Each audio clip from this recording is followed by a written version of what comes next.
연약한 삶을 메고 나오라.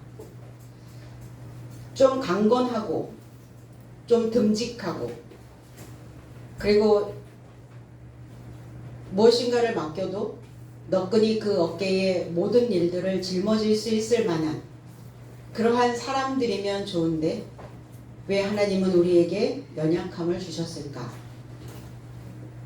내가 연약하다 생각할 때 우리는 어떤 일들을 하죠? 나 자신을 돌아보게 되죠. 내 생활이 어떠했나? 내 식습관이 어떠하였나? 내가 살아왔던 패턴들이 어떠하였나? 그 자신의 위치를 확인할 수 있는 자기의 자신을 돌아볼 수 있는 기회라는 겁니다. 오늘 이제 그 병든 삶을 떠매고 나와서 떠매고 나오려면 우리가 생각하는 생각의 조건을 교체해야 합니다.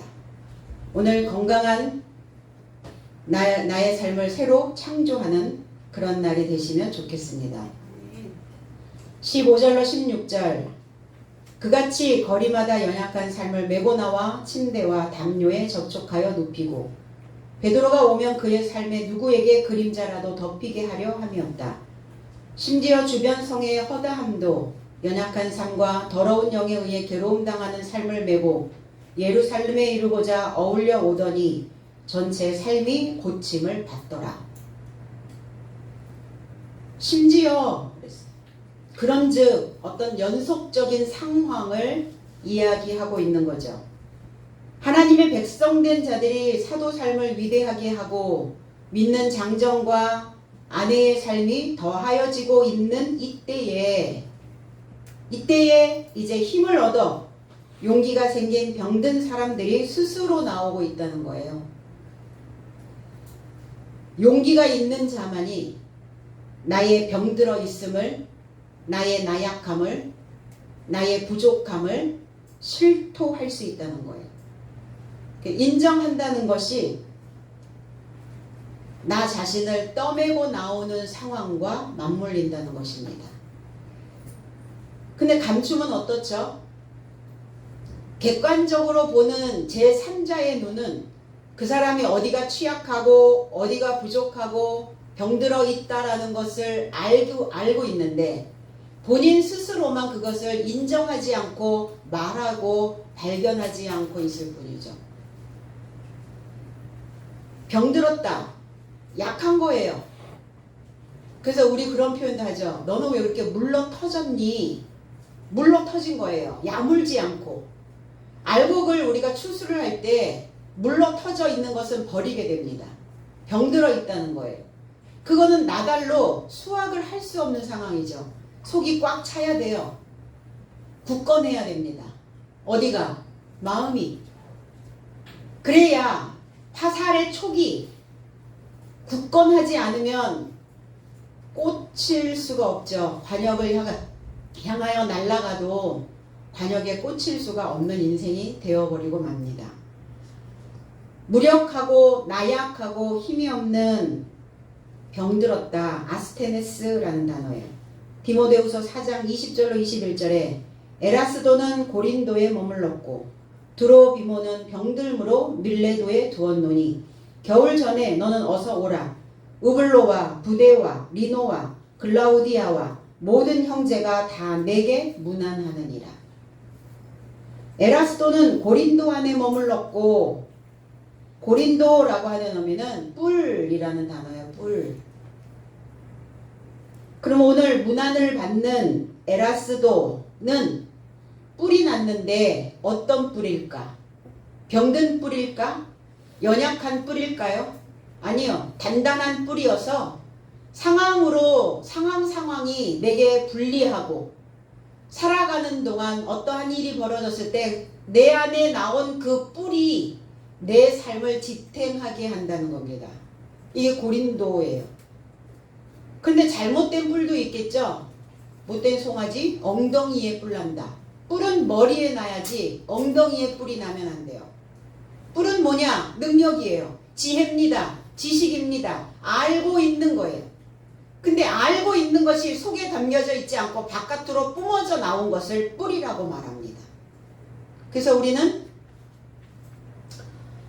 좀 나야죠. 풀이 죽어 있으면 뿔이 나지 않아요. 내 중심을 잃어버리면 뿔이 나지 않습니다. 그럼 뿔이 났다는 것은 뭔가 내 안에 각이 세워졌다는 거예요. 각을 잡아야죠. 어떻게? 반듯하게. 바지에 각을 잡아서 다리죠. 전 각을 잡아서 다리는 걸 좋아합니다.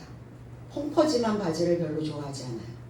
생각도 각을 잡아야 해요. 주름을 반듯하게 잡아야 합니다. 이걸 뿔이라 이렇게 표현합니다. 제 해석은 에라스도는 고린도 안에 머물렀고 트로피모스는 연약하여 밀레도 안에 남겨두었노라. 겨울 전에 오도록 서둘러라. 유블레스와 푸데스와 리노스와 글라우디아와 형제 모두가 내게 무난하니라. 에라스도는 사랑받다라는 의미를 가지고 있어요. 뿔이 났는데 하나님의 지식에 뿔이 났으니 사랑받겠죠. 부모의 말씀을 잘 담아두고 스승의 말을 잘 담아둔 자는 머리에 뿔이 올라옵니다. 그래서 그 뿔은 사랑받을 수 있는, 사람들을 살려낼 수 있는, 사람들에게 빛의 역할을 해줄 수 있는, 사람들에게 기둥 역할을 해줄 수 있는, 연약한 자들이 오면 그 뿔을 붙잡고 일어설 수 있게 만드는 그 인생이 되어질 수 있다는 겁니다. 트로피모스는 영양분이 있는 살찌우다 실컷 먹이다. 근데 실컷 먹였어요. 영양분이 넘쳐요. 살이 쪘습니다. 그런데 병들었어요. 그래서 트로피모스는 병들었어요. 그래서 밀레도에 두었노니 그랬어요. 밀레도라고 하는 의미는 피난이라는 뜻이에요. 피난민. 그럼 병들어 있는 자는 피난을 시켜요. 격리시킵니다. 그럼 난 연약한 자는, 연약한 삶은, 병들어 있는 삶은 이렇게 밀레도에 남겨지게 돼요. 밀레도에 두게 됩니다.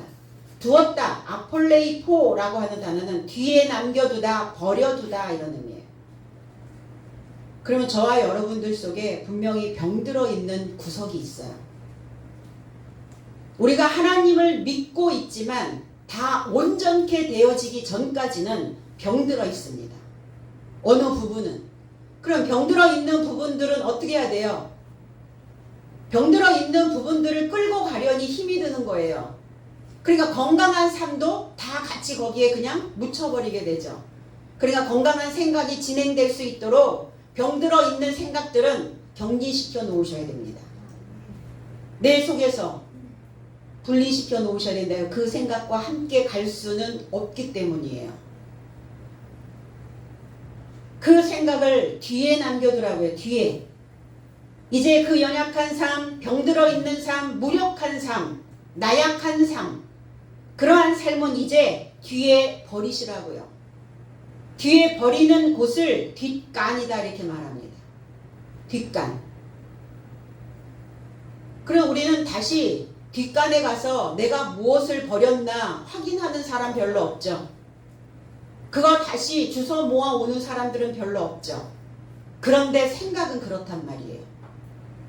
우리의 마음에서 마음 먹었던 것들이 버려졌다면 그게 연약한 마음이었기 때문에 실컷 먹었어요. 근데 잘못된 마음을 먹었더라 이거예요.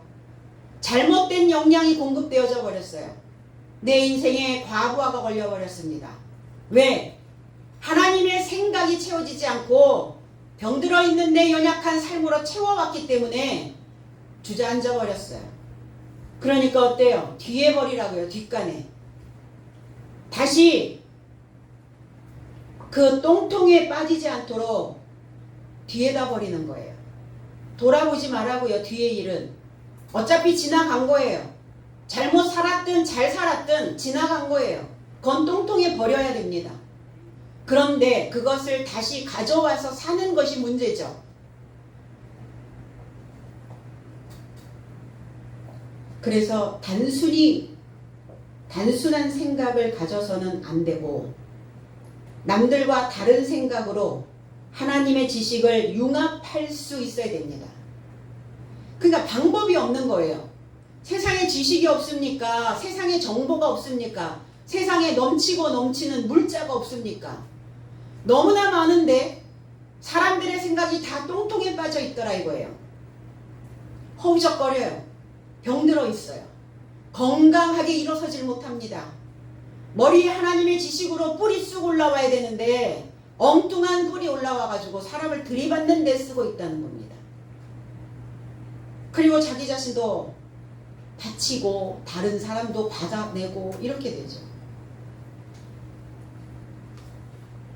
하나님의 지식을 융합할 수 있는 인재가 필요한 시대가 되었어요.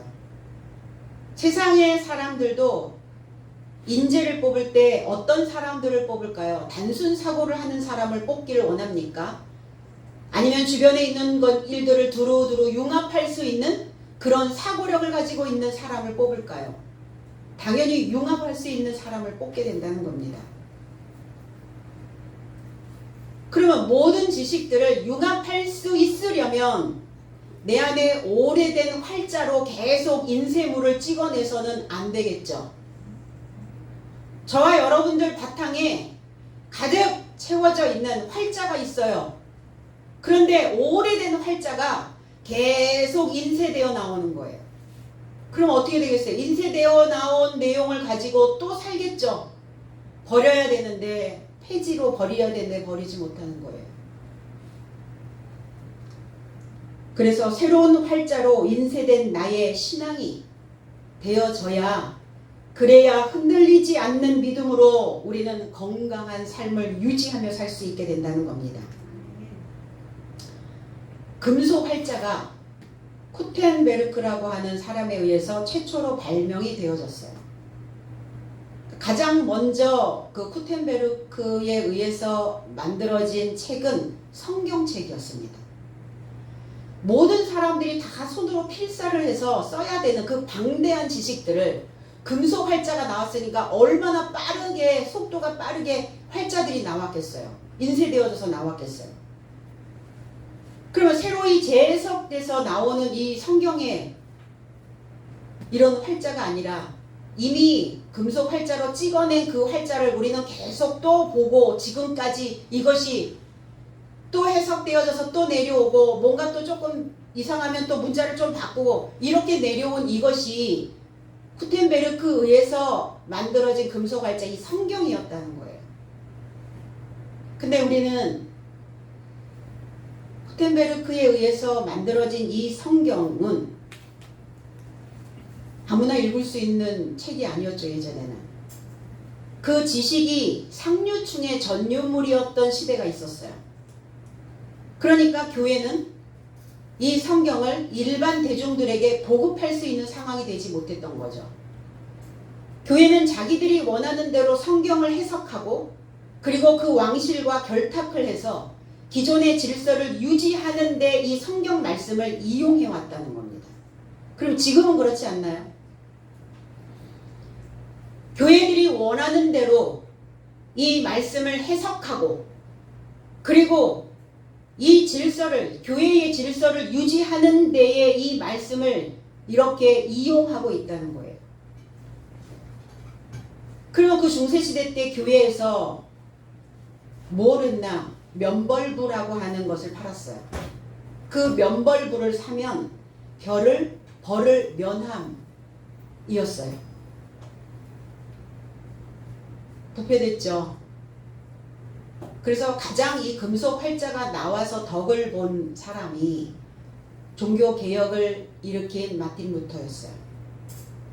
금속 활자가 나왔으니까 막 찍어서 상당히 많은 양의 책을 찍어서 대중에게 보급을 해왔다는 겁니다.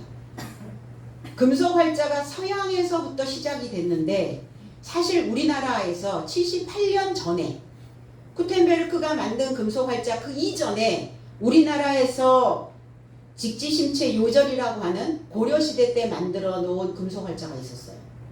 그런데 왜 78년이나 앞섰음에도 불구하고 왜 금속 활자는 서양으로부터 시작이 되었을까? 그만큼 우리나라 사람들의 사고가 새로운 것을 받아들이는데 둔하다는 겁니다.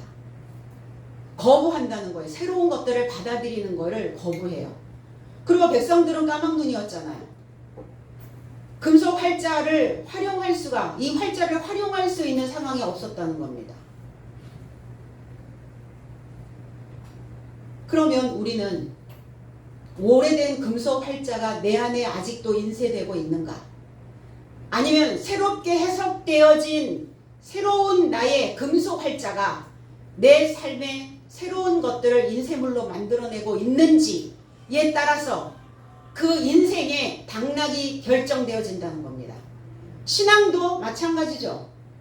오래되어진 이 성경의 것을 붙잡고 그 활자를 붙잡고 살아가고 있는 사람들은 신앙 없어요. 믿음 없죠. 그러니까 어때요? 자기 안에서 인쇄되어진 것만을 붙잡고 살아갈 뿐이지 하나님을 향한 믿음은 없다는 겁니다. 결단코. 그러니까 이렇게 새롭게 해석되어지는 이 말씀을 통해서 내 안에 새로운 것들을 넣어야 된다. 새로운 활자를 넣어야 된다라는 생각을 한 번도 해보지 못하는 거예요. 살아가는데 방법은 하나님을 붙드는 겁니다. 하나님의 말씀을 내 안에 새겨 넣는 거예요. 그 방법 외에는 어떤 방법으로도 해결할 길이 없습니다. 그러니까 어때요? 늘 낡은 보따리를 풀어보면 오래되는 활자들만 있는 거죠. 오늘 겨울이 되기 전에 오라 그랬어요. 겨울이 되기 전에 너는 어서 오라. 문안받고 있는 이 사람들에게 인생의 겨울을 어떻게 나고 어떻게 봄을 맞이할 것인가. 내 마음에 하나님의 말씀에 불이 지펴져 있지 않다면, 내 마음에 하나님을 열망하는, 하나님을 열렬히 사랑하는, 말씀을 그리워하는, 내 안에 하나님의 진정한 새로운 활자가 기록되어지기를 간절히 원하고 있지 않다면 겨울입니다. 그 인생은 겨울이에요. 그러면 겨울이 왔다는 것, 하나님 왜 우리에게 겨울을 주셨고 왜 우리에게 병든 삶을 허락하셨을까? 바꿀 기회라는 겁니다. 인생의 겨울이면 어떤 상황이 벌어집니까? 다 바꾸죠. 침구도 바꾸고 이불도 바꿔야 하고 환경도 바꿔야 겨울을 날 수 있어요. 싹 바꿀 수 있는 기회입니다. 인생의 겨울, 죽음과 같은 거죠. 죽어야 바꿔요. 내 생각은 과거의 오래된 활자의 생각들은 죽고 새로운 활자로 인쇄되어져야 되는 그 삶을 만들어내는 기간이 겨울입니다. 겨울이 지나기 전에 너는 속히 오라고요. 들어오라고요. 속도를 내시라고요. 서두르셔야 합니다. 그래서 낡고 부패된 그 생각들을 다 버렸다면 이제 부지런히 열심히 나를 재촉하여 속도를 내며 가셔야 된다는 겁니다. 세월은 어떻죠? 우린 늘 그렇게 이야기하잖아요. 왜 이렇게 시간이 빨리 가? 한 주간이 금방 눈만 떴다 하면 한 주간이 지나가는 것 같아요. 세월 나를 위해서 기다려주지 않습니다. 20대, 30대, 40대, 50대 우리 그동안 세월을 어떻게 맞이하며 살아왔나 되돌아보시면 진짜 화살같이 빨리 왔구나 라는 생각을 하게 됩니다. 그러면 지금부터 가는 세월은 어떻게 해야 되나? 내가 살아왔던 내 똥통에 버려야 되는 그 세월을 붙잡고 살면 나는 늘 겨울이 되는 거예요. 봄은 언제 오나? 내 인생의 봄은 언제 꽃이 피나? 언제 좀 따뜻한 온기를 내 삶에서 뿜어내고 살아가야 되는가?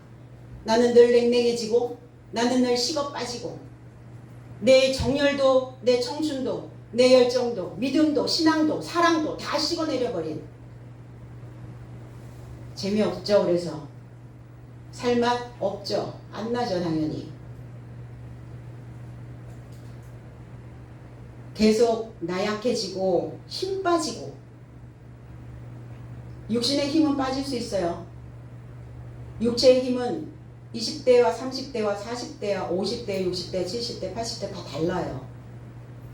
그런데 마음의 근력이 빠지면 안 되죠. 우리의 정서의 근력은 없어지면 안 되죠. 무엇인가를 붙잡을 수 있는 정신적 근력은 남아 있어야 된다는 겁니다. 그러면 살아내요. 그러면 살게 됩니다. 그러면 살 소망이 내 안에 새로운 활자로 인쇄되어질 수 있다는 겁니다. 힘 다 빠지면 어때요?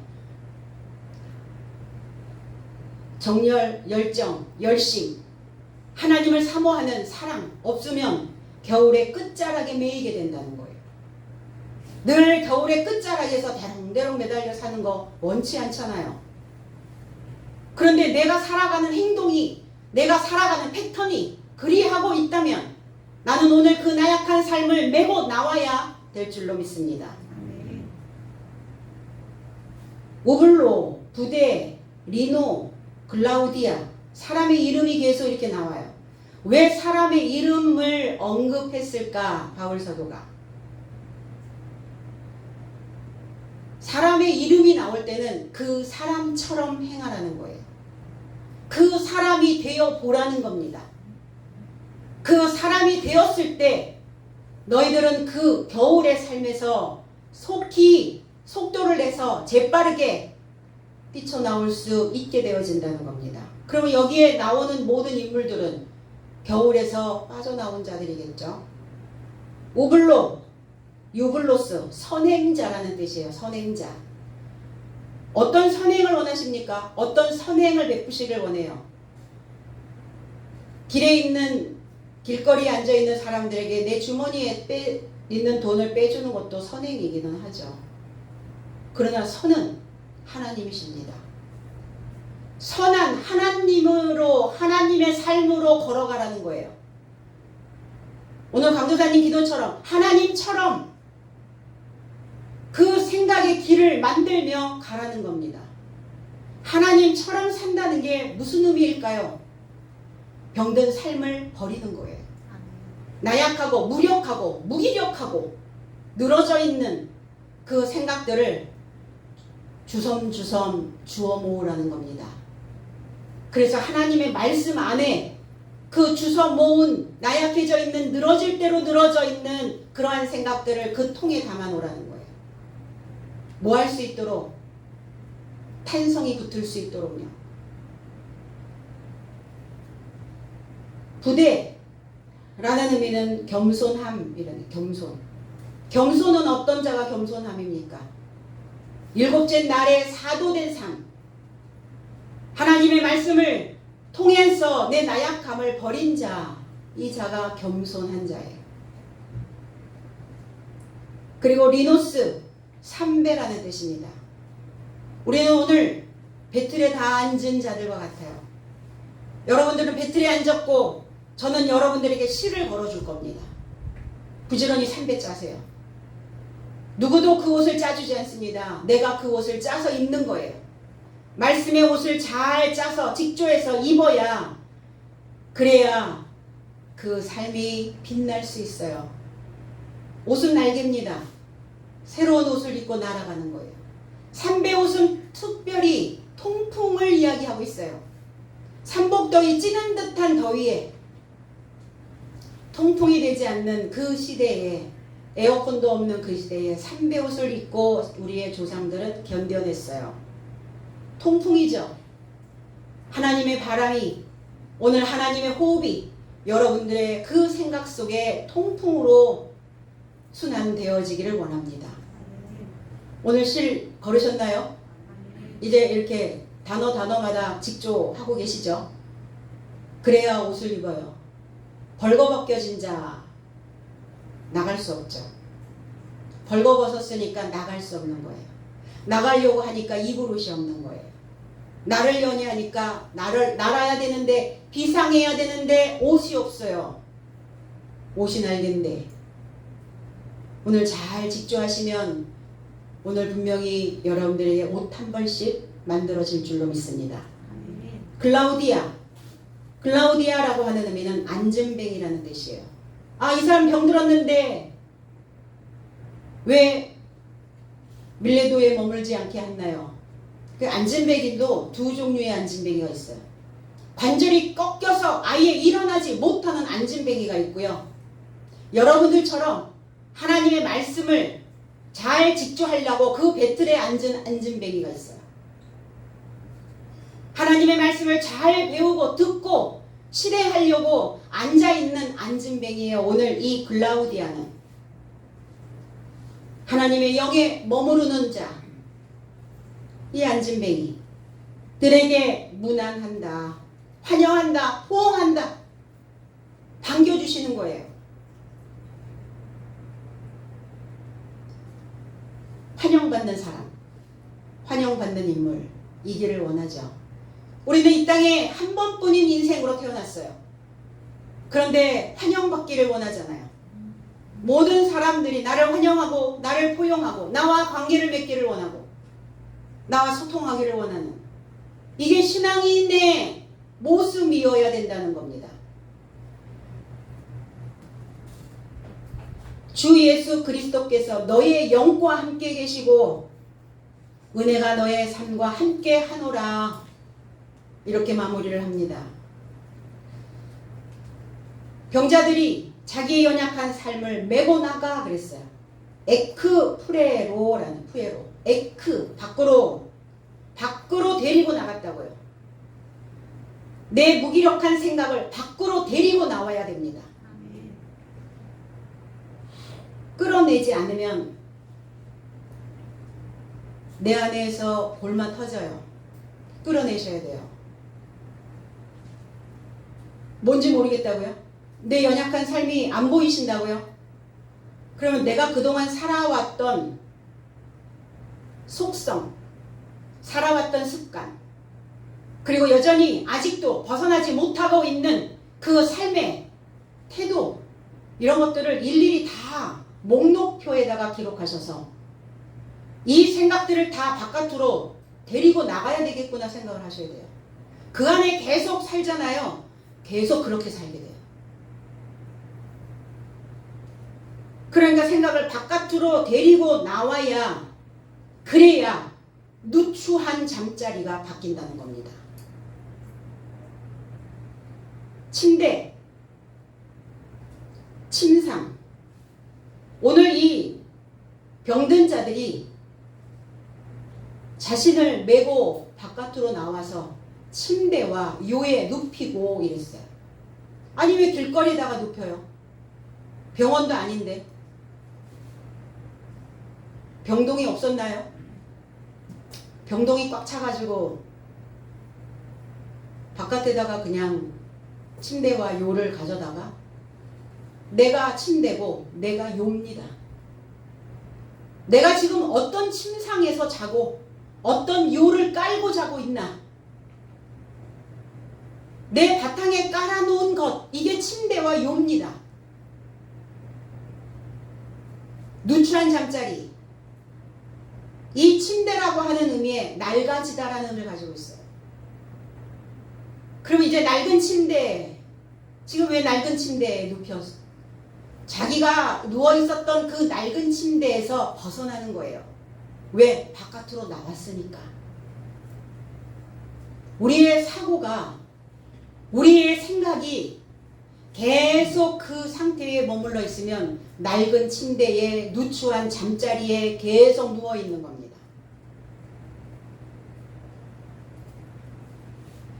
그 하나님 그러실 거 아니에요. 아, 이 괜찮은, 이 훌륭한 곳에 어찌하여 이렇게 누추한 사람이 오셨나, 그러실 거 아니에요. 응? 반대로 얘기하죠, 사람들은. 아, 이 누추한 곳에 훌륭한 분이 오셨네요. 이러면 너무 좋은데. 그러니까 우리가 그동안 그렇게 살았다고요. 누추하게 살았어. 벗어나는 거죠. 이제 누추한 잠자리, 낡은 그 요를 버리는 거예요. 어디에다가? 그 거리에다가. 거리, 플라테이아라는 단어예요. 형성하다, 넓은 판, 만들어진 것, 이렇게 되었어요. 이 거리. 그럼 저와 여러분들의 판이 있죠. 판을 바꾸는 겁니다. 이제 만들어져 있었던 판, 이미 형성되어져 있었던 판, 그 거리로 다 쏟아져 나온 거예요. 내 안에 형성되어져 있는 침대와 요 깔고 있었던 그 사상들, 부정적인 것들, 낡은 것들, 더러운 것들, 병들어 있는 것들. 그럼 나는 어떤 판이 되길 원하나?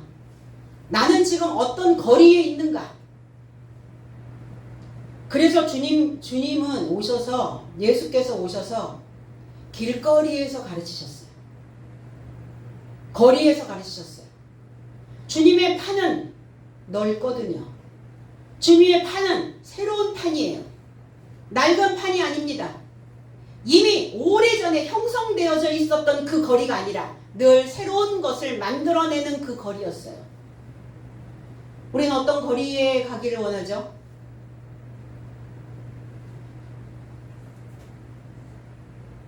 그래서 사람들은 새로운 거리를 찾아다녀요. 새롭게 형성되어져 있는 거리를 가기를 원합니다. 이미 만들어진 그 거리에서는 아무것도 새로운 것이 나오질 않네요. 그러니까 어때요? 새롭게 도시 정비를 하셔야죠. 재정비, 재건축. 그럼 어떻게 되죠? 도로가 확 달라지는 거예요.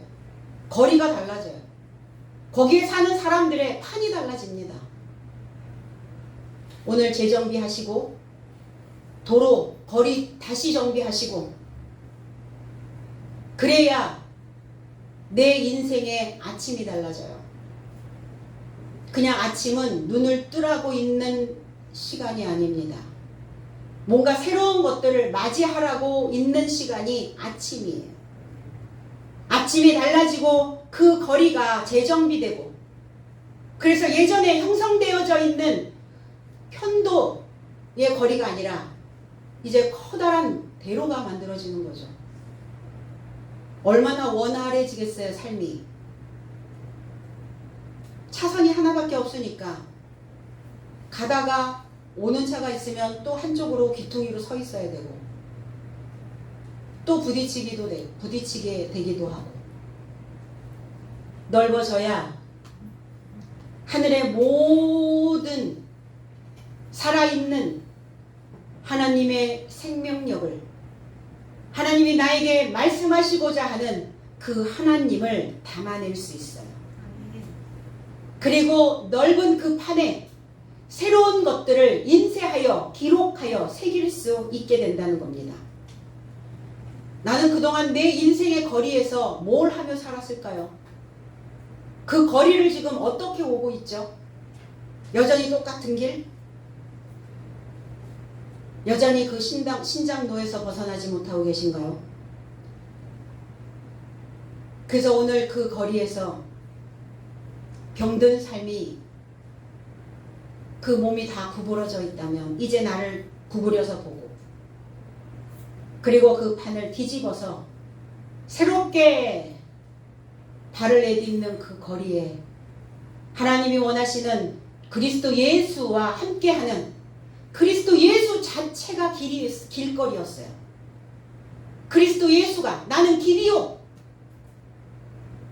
살아갈 수 있는 방법을 가지고 있는 살아낼 수 있는 기회를 가지고 있는 그 길이요.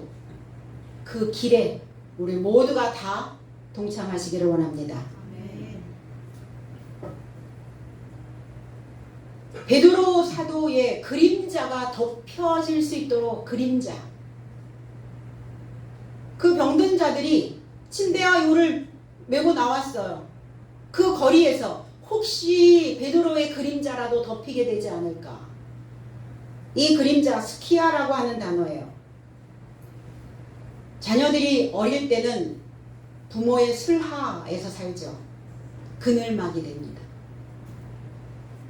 우리는 하늘이 그늘막이에요. 하늘이 내 인생의 그늘막이 되어주시는 겁니다. 힘들고 어렵고 도저히 내가 감당할 수 없는 그 상황이 벌어질 때 우리는 그 하늘 그늘에 가서 쉼을 얻게 됩니다. 그 그늘이 필요했던 거예요. 자녀가 힘이 들 때, 제자가 부모 힘들 때 자녀는 부모의 그늘이 필요했고 제자들은 스승의 그늘이 필요한 겁니다. 오늘 베드로 사도의 그 그늘이 필요했던 거예요.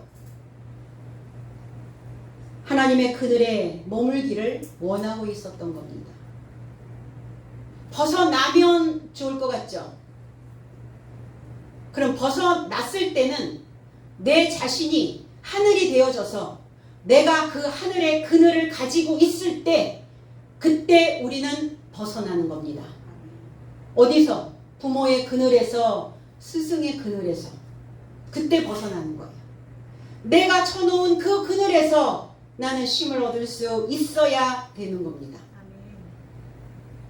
마가복음 4장 32절에 심긴 후에는 자라서 모든 나물보다 커지며 큰 가지를 내니 공중의 새들이 그 그늘에 깃들일 만큼 되느니라. 제 해석은 그리고 뿌려져 있는 동안 올라와서 채소의 삶보다 커지게 되어 하늘의 새를 그의 그늘 아래 깃들일 만큼 큰 가지 삶을 행하느니라. 겨자씨 나달 만한 믿음이 너희에게 있다면 이 채소보다, 이 연약한 삶보다, 이 병들어 있는 삶보다 커서 커야지요. 커야지 그늘이 만들어지죠. 그래서 항상 큰 나무의 덕을 봐요. 큰 사람 옆에 있기를 원해요. 왜? 그 그늘막이 필요하니까. 덕을 보고 싶은. 그래서 내가 무엇인가 힘들 때 가려주기를 원하는. 그러면 신앙생활을 하는 자들은 믿음이 있다고 말해야죠. 하나님을 믿는 믿음. 그 믿음이 있다면 커야 돼요. 커져야 됩니다. 그래야 큰 가지가 되어서 많은 인생들의 새들이 누굽니까? 정착하지 못하는 자들이에요. 믿음 안에 정착하지 못하는 자들. 하나님의 영으로 안전뱅이가 되어져 있지 못한 자들. 하나님의 말씀으로 그 무거운 삶을, 병든 삶을 메고 바깥으로 나오지 못하는 자들이. 그 항상 날아다니죠. 여기 저기에 앉았다. 이 가지에 앉았다. 저 가지에 앉았다. 날아다니는 그 생각들이. 하나님의 말씀이 그늘이 되어줘야 거기에서 쉴 수 있게 되어진다는 겁니다. 근읍한 16절에 보니까 근읍 이랬어요. 예루살렘 근읍 헌화한 사람들도 근방에 있는, 주변에 있는 도시, 그 주변에 있는 도시에 있는 이 병든 사람들이 상태를 보니까 심각하네요. 그냥 단순하게 어디가 조금 아픈 게 아니에요. 더러운 귀신이 들렸어요. 더러운 귀신이 들려서 괴로워하고 있어요. 몹시 괴로워하고 있다고요. 더러운 귀신, 아카달로스 푸뉴마예요. 더럽다 라는 단어는 불순하다, 깨끗하지 못한. 뭐 때문에 더러워졌을까요? 마태복음 10장 1절에 예수께서 12 제자를 부르사 더러운 귀신을 쫓아내며 모든 병과 모든 악한 것을 고치는 권능을 주시느니라. 12 제자를 부르셨어요. 제 해석은 그가 그의 12 제자 삶을 소환하여 더러운 귀신을 쫓아낼 권세와 모든 병과 모든 약한 것을 치료할 권세를 저 삶에게 주셨다. 왜 더러워졌을까요? 묵혀놨으니까. 더러운 빨래 있으면 빨리빨리 내놓고 빨아야 되는데 구석구석 다 넣어놨어요. 잘못된 생각이 있으면 빨리빨리 꺼내서 해소해야 되는데 그 해소하지 못하고 다 넣어놨어요. 부패했겠죠. 곰팡이 났겠죠. 악취 날 거예요. 생각도 그래요. 우리의 삶도 씻지 않으면 그때그때 꺼내서 씻어내지 않으면, 우리의 마음들을 그때그때 씻어내지 않으면 썩어요. 기분이 더러워지는 이유가 뭔지 아세요? 순환이 안 되기 때문에 그래요. 그럼 뭘로 순환하실래요? 순환을 하려면 에너지가 필요하잖아요. 그냥 돌아가나요? 환풍기가 그냥 돌아가요? 전원이 들어가야 환풍기가 돌면서 순환이 될 거 아닙니까? 내 안에 하나님의 에너지가 없는데 순환이 되겠어요? 안 된단 말이에요. 내 생각으로 꽉 막혀버린다는 겁니다. 씻지 않아도, 옷을 갈아입지 않아도, 오랫동안 그 자리에 머물러 눌러 앉아 있어도 더러워져요. 그러니까 이렇게 더러운 환경에서 살면 당연히 병들죠. 다 털어내야 되는데 구석구석 먼지, 수부룩.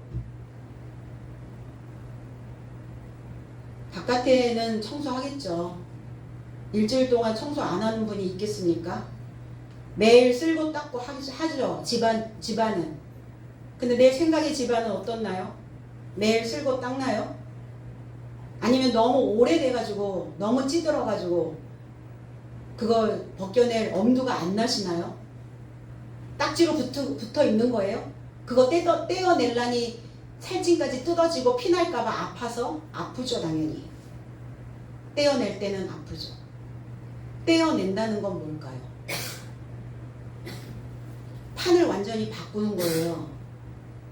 삶의 판도를 바꿔보는 거예요. 내 생각에 덕지덕지 붙어있는 딱지 다 긁어내는 겁니다. 그래야 낫죠. 언제까지 반복하며 언제까지 똑같은 것으로. 그래서 더러워지기 때문에 육신의 병은 들을 수 있죠. 나이 먹으면 근력도 떨어지고 여기저기 기능도 떨어지고. 말씀드리지만 그러나 마음은 건강해야 된다고요. 마음이 건강하면 육신의 병을 이깁니다. 마음이 건강하지 못하면 다 못 이겨요. 육신도 못 이기고 마음도 못 이기고. 그래서 또 눌러붙어 있는 거예요. 그러면 또 더러워지겠죠. 그래서 악순환. 계속 악순환이 돼요. 언제 한번 좀 사는 것처럼 좀 살아볼까요? 아, 돈이 없어서 사는 것처럼 못 살아요? 사람처럼 못 산다고요? 천만에요. 사람처럼 산다는 것은 하나님의 생각을 가지고 있는 자여야만 사람처럼 살 수 있어요. 돈이 없어서가 아니에요. 돈이 있어도 사람처럼 못 사는 사람들이 많아요. 눌러붙어 있으니까. 그래서 제자들을 그냥 단순하게 부르신 게 아니라 소환하셨다고요. 불을 환. 소환. 불러들이셨다고요. 뭐 하시려고? 권세 주시려고요. 엑수시아라고 하는 이 권세는 뭐냐면 시작하는, 에크라고 하는 이 전치사는 시작하다, 바깥으로 나오다, 이런 의미도 있지만, 자, 바깥으로 나왔으니까 뭐 해야 돼요? 구석에 있다가 바깥으로 나왔으니까 시작이죠. 이게 에크예요. 에크 플러스 에이미. 나는 있다. 이거예요. 시작하는 나, 시작하는 내가 있다. 이게 권세라고요. 그러면 시작하는 나만 있으면 우리는 이미 권능을 받았고 권세를 가지고 있는 자의 모습입니다. 그런데 시작할 수 없고 나는 없다. 이러면 권세 없죠. 힘이 없단 말이에요. 힘이. 그러니까 병들어 있는 삶이에요. 그래서 시작할 수 있는 실존, 실체. 내가 있다면 나한테 그 권능이 있다는 거예요. 엑수시아. 그래서 내 속에서 뿜어져 올라오는 이 나는 시작하는 내가 있다 라고 하는 이 물이 샘솟아 올라와야 해요. 이 근원이 내 안에 있어야 된다고요. 그래서 근원이신 그리스도의 영으로부터 나는 시작하는 겁니다. 귀신을 쫓아내고 연약한 삶을 치료할 권세. 축기 사역. 귀신이 어디 바깥에 있습니까? 귀신이 어디 바깥에서 들어와요? 내 안에 있어요. 귀신 이러니까 우리는 자꾸 죽으면 귀신이 되고 부천을 떠돌고, 귀신은 사람은 한번 죽어서 죽으면 그 혼은 어딘가에 들어가요. 어느 집에 들어갑니다. 지옥에 들어가든지 천당에 들어가든지 어느 집에 들어가 있어요. 못 나와요. 근데 우리는 어때요? 샤머니즘적인 사고는 귀신이 떠돌아다닌다는 거죠. 그래서 이거 하잖아요. 고사 지낼 때 고시래. 먹고 떨어져라. 우리 집에 붙지 마. 귀신 붙지 마. 귀신이 왜 해악을 준다고 생각을 할까요? 귀신이 된 자는 한이 많아서 귀신이 됐다라고 생각을 하고 있는 거예요. 조상신은 어때요? 조상신. 그래서 이제 죽으면 귀신이 되죠. 조상 1년에 한 번씩 이제 제사를 지내드리잖아요. 그 제사를 지내는 이유는 귀신에서 조상신으로 등급. 근데 그 후손들이 제사를 안 지내주잖아요. 그럼 귀신으로 있는 거야. 여전히 머물러 있는 거 쫄다고. 그러니까 너 살았을 때 후손들이 너 제사를 지낼 수 있도록, 제사밥 줄 수 있도록 네가 뭔가 기여를 하고 왔었어야지. 그러니까 네가 살면서 기여하지 못하고 살았으니까 너는 제사밥도 못 얻어먹는 게 마땅해. 너는 귀신. 그러나 제사를 지내주면, 자녀들이 제사를 지내주면 너는 살면서 뭔가 기여를 했구나. 기여도가 높구나. 너는 신. 그래서 조상신이 되는 거예요. 그래서 제사의 유래인 거예요. 그래서 제사를 지내기 시작한 거예요. 사람들은. 내 아버지가, 내 어머니가 귀신으로 남아있지 않고 조상신으로 남아있게 하려고, 신으로 신격화되게 만들려고. 이해되시나요? 그런데 성경에 나오는 귀신은 뭐냐? 더러운 생각이래요. 더러운 생각, 더러운 기분. 맨날 더러워. 기분이 더럽고 뭐가 더럽고. 이 더러운 세상. 맨날 세상이 더러워. 세상이 더러운 게 아니죠. 내가 더러운 거죠.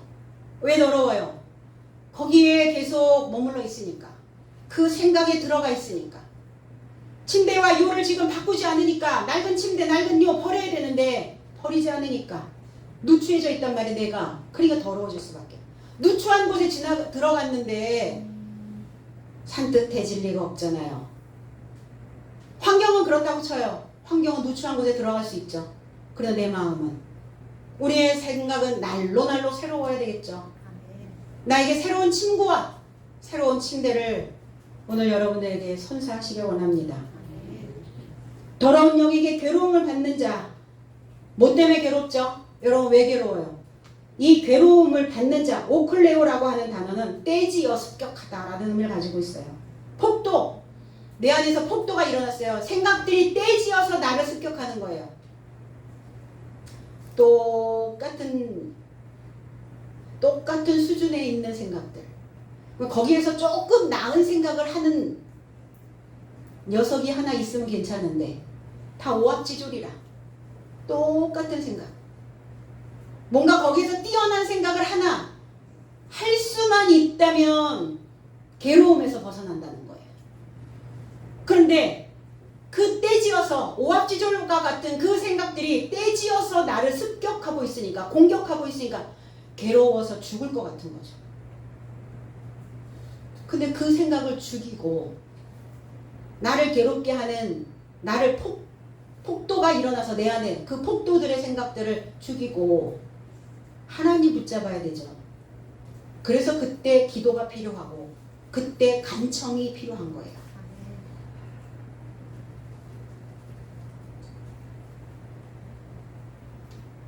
그리고 무엇인가를 보관하고 있는 그 생각이 나를 괴롭게 만들어요. 그 기억의 창고에 뭘 그렇게 많이 보관해 놓으셨나요? 오늘 그 낡은 창고 다 털어서 다 바깥으로 꺼집어내시고 오늘 다시 하나님의 말씀의 창고 만드셔서 새로운 지식, 새로운 지혜, 새로운 삶을 오늘 차곡차곡 쟁이시기 바랍니다. 그래서 곤혹을 치르는 이유는 그 생각들이 떼지어 다니기 때문에 그래요. 그러면 이 생각을 씻으려면 어떻게 해야 될까요? 씻어내려면 태워야죠. 그 더러운 것을 버리려면 태워야 된다고요. 그럼 뭘 태워야 되나? 하나님을 향한 그 마음을 태워야 된다고요. 태우려면 불이 필요하잖아요. 그럼 하나님을 열망해야 그 불이 내게 붙는다고요. 그 하나님을 사랑하는 그 마음의 불이 붙어야 더러운 것들을 소각시킬 수 있게 되어진다는 겁니다. 그래서 더러움에서 벗어나는 거예요.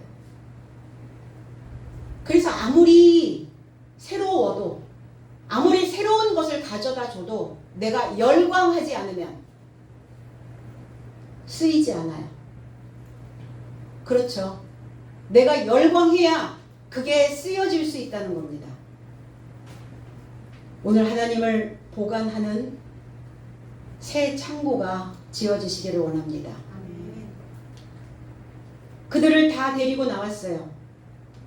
그리고 그들 삶 전체를 그 모두가 모두 전체 부분이 아니에요.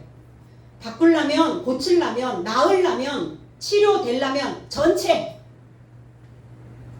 뭘 하나 바꾸려면 요거만 바꾸고 저거는 내비두고가 아니죠.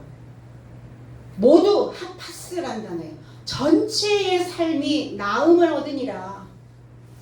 전체가 고침을 받았다고요. 전체가 치료를 받았다고요. 고쳐 먹었어요. 내가 원하는 건강한 생각을, 건강한 삶을 얻으려면 이 잡다하게 내 안에서 얽혀서 그 통로를 막아버리는 그런 생활 방식, 이런 것들을 다 바깥으로 내어버려야 해요. 그래서 내 전체를 송두리째 고치는 겁니다. 다. 하나서부터 10까지 내 생활의 패턴 중에 좋은 것 담고 나쁜 것들은 한꺼번에 송두리째 처리하셔야 돼요. 왜 병들었나? 왜 그동안 안 고쳐졌나? 낮은 폐가 낮아. 근데 버티네. 낮은 폐면 얼른 죽어야죠. 포커에서. 포커 하시냐고요? 몰라요. 듣기만 했어요. 폐가 낮으면 죽어야지. 낮은 폐를 가지고 계속 살려니 어때요? 올인당하지, 올인. 내가 가지고 있는 거 다 송두리째, 다 바닥 나버리는 거예요.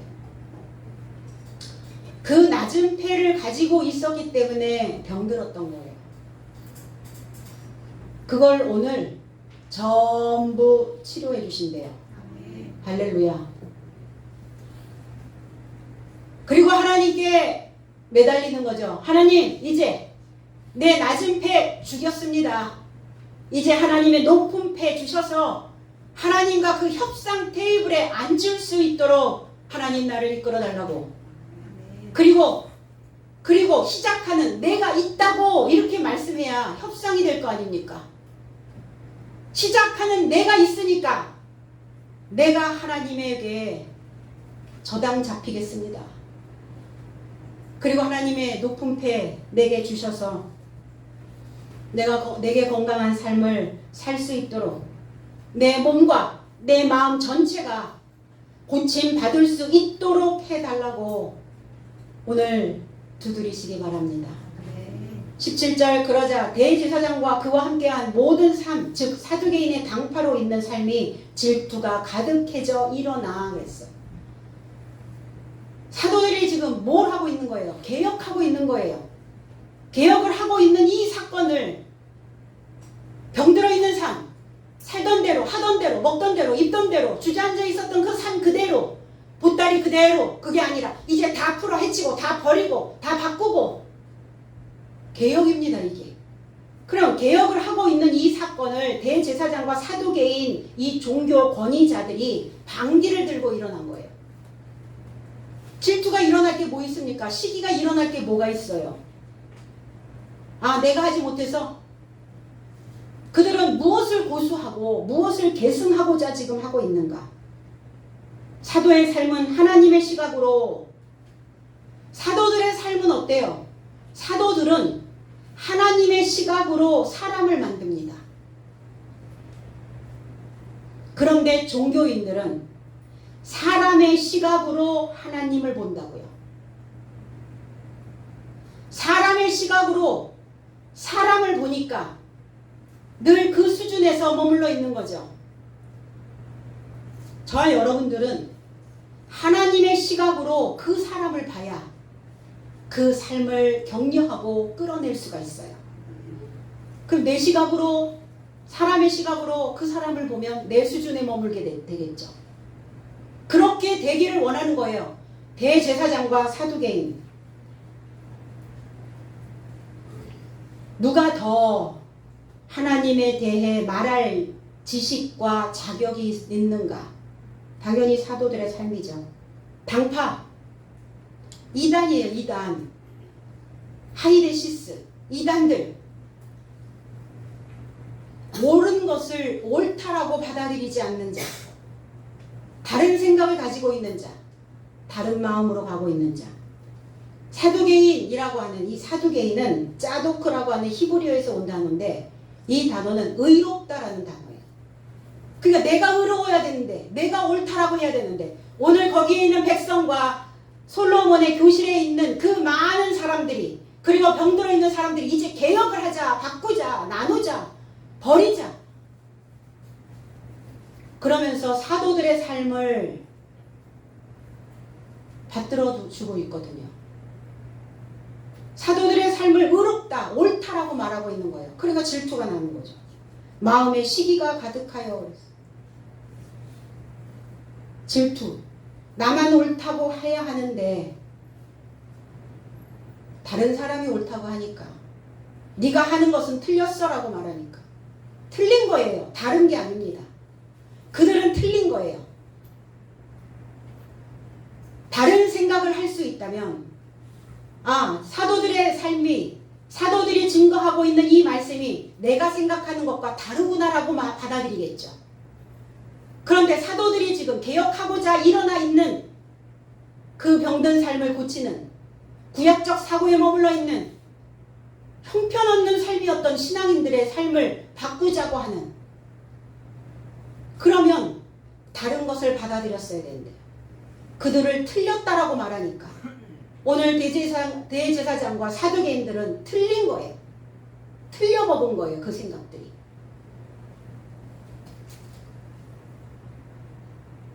왜 안 받아들일까요? 논리적으로는 설득할 수 없고 많은 사람들은 그 의로움을 진정한 의로움 그 개혁을 바라고 새로운 그 돌풍을 받아들이는 그 상황에서 질투가 나버린 거죠. 해석되어진 설교가 거슬렸을 겁니다. 마태복음 15장 2절에는 당신의 제자들이 어찌하여 장로들의 유전을 범하니까 떡 먹을 때에는 손을 씻지 아니하나이다. 장로의 유전 제 해석은 무엇을 인하여 당신의 제자 삶은 장로의 유전을 위반합니까? 왜냐하면 언제나 떡을 먹으면서 저 삶에 손을 씻지 않습니다. 유전, 파라도시스, 유대의 전통, 법령, 이돔이라는 넘겨주다라는 뜻이에요. 넘겨주는 거예요. 자기들의 전통을, 부모의 전통을, 제자의 전통을, 내가 그동안 살아왔던 그 삶의 전통을 유전시켜서는 안 되는 거죠. 오늘 끊어야죠. 오늘 단번에 끊어내셔야 됩니다. 그리스도를 좇지 않고 세상의 초등학문을 쫓아서 철학과 사람의 유전을 쫓는 헛된 속임수예요. 종교가 그러하여서는 안 되죠. 종교는 늘 신선해야 됩니다. 늘 새로워야 해요. 장로의 유전이 613가지의 법이 있답니다. 해야 하는 것 248가지, 248개가 해야 하는 것, 하지 말라라고 하는 금지령은 365개. 이게 장로의 유전이에요. 그러니까 장로의 유전이 손을 씻지 않고 먹습니다. 장로의 유전을 위반합니다. 넘겨온 거. 그게 이거 대물림 해온 거, 이거 좋아하죠? 대물림 되는, 똑같은 패턴이 대물림 되는 부모의 생각 유전, 내가 가지고 있는 생각 계속 내 속에서 내가 나한테 계속 유전시키는, 계속 넘겨주고 있는, 껍질을 벗을 길이 없는 거예요. 벗어내지 못하는 거예요. 그 전통인 유전에 매이면 하나님을 위반하게 됩니다. 그래서 교회는 다니는데 하나님이 없는, 이게 전통에 매여 있는 자예요. 장로의 유전에 매여 있는 자. 그들이 다 일어나서 아니스템이 질투가 일어났는데 이들은 부활이긴 부활인데 악한 부활이라고요. 선한 부활이 아니라 내 속에서 무엇이 자꾸 일어나는가? 생각이 벌떡 일어나죠. 생각이 일어나.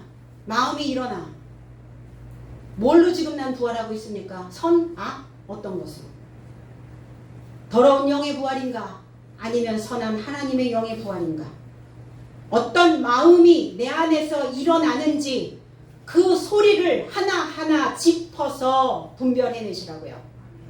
그 소리에 이제 더 이상 휘둘리지 마시고 그 소리에 먹히는 거예요. 그러면 이 나약하고 무력하고 이 병든 삶을 떼매고 나올 수가 없어요. 떼매고 오늘 나왔다면 오늘 하나님의 교훈의 덮개로 다시 덧입히시기를 바랍니다.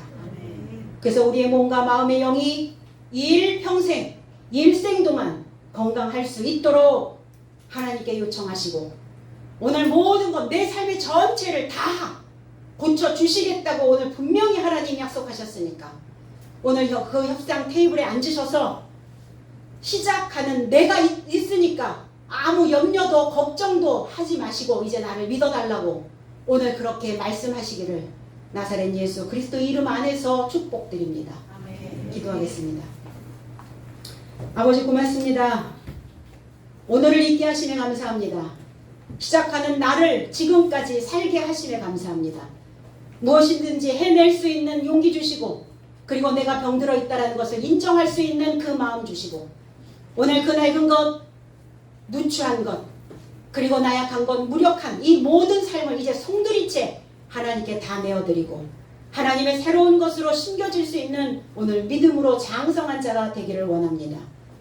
하나님께서 우리에게 주신 그 언약의 삶이 무엇인지를 다시 한번 되새기게 하시고 결코 아브라함의 백성이 아브라함의 자손이 되어진 너희에게 멸망이 없을 것을 그리고 하늘의 별처럼 빛날 것을 바다의 모래처럼 많은 그 삶을 만들어낼 수 있는 것을 하나님 우리에게 연결된 소식을 통해서 말씀하셨습니다.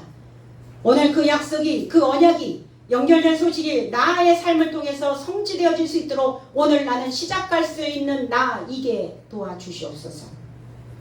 그래서 이 말씀을 듣는 하나님의 말씀의 영으로 앉아있는 이 모든 자들에게 건강한 삶을 일평생 살 수 있도록 주께서 역사하여 주시옵소서. 감사드리며 예수 그리스도의 이름으로 기도하옵나이다. 아멘.